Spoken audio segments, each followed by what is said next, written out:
terve taas. Mä teen nyt tästä toista videoa GTA Vitosesta. Eli meillä tuli toi ensimmäinen video tänään tosta mopoautosta, jonka sain eilen.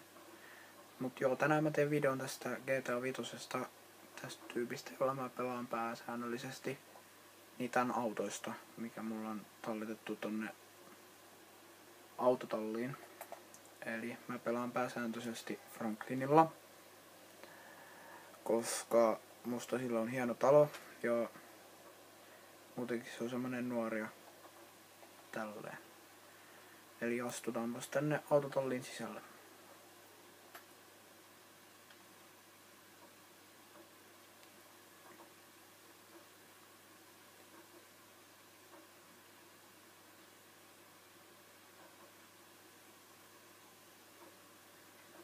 Eli tää ensimmäinen on C-type. Eli niinku tämä pelin kallein auto, mitä ei tuu vastaan liikenteessä, vaan tarvii ostaa netistä. Mä oon tuonannut se tommoseksi sinivalkoiseksi vanha-aikaiseksi autoksi, niinku ulkonäöltään. Sitten on tää mun asuntoautomallinen, niinku pakettiauto. Siinä on pistetty levikkeet, etupuskuri vaihtoo, renkaat vaihdettu ja vanteet ja lasit tummennettu. Sitten on tää Mercedes-Benz G55 tässä. Mut mä en muista nyt ton mallia tässä pelissä, mutta se on niinku Mersu oikeassa elämässä. Ja siihen on lisätty toi vararengas tuohon pelille, sitten toi ilmanottosysteemi, kattotelineet, lisävalot edessä, lisävalot ja lisäpuskuri ja vinssi, levikkeet, sitten vielä toinen vararengas ja tommonen lisätakapuskuri. Sitten mä en kyllä muista tämänkään auton merkkiä tässä pelissä, mutta oikeassa elämässähän tää on Ferrari Dyno.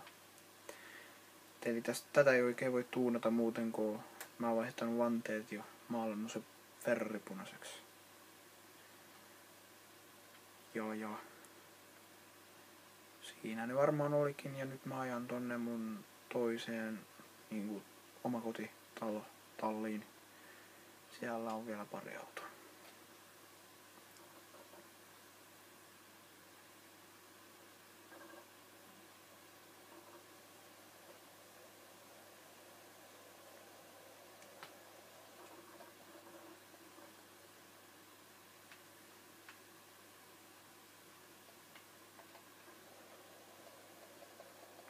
Joo, mä taidan kelata vähän täältä ajamista, koska tää on vähän semmonen tylsää katsottavaa tää mun ajaminen.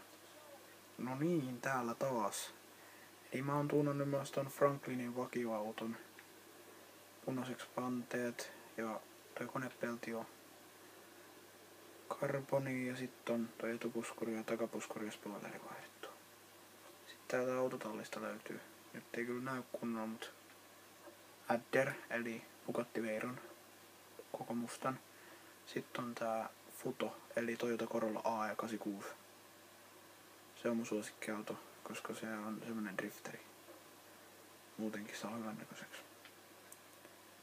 Mutta joo, tässä oli tää video ja uppaillaan sitten lisää videoita kun ehditään ja tykkäykää nyt ja kommentoikaa videoehdotuksia. Nähdään.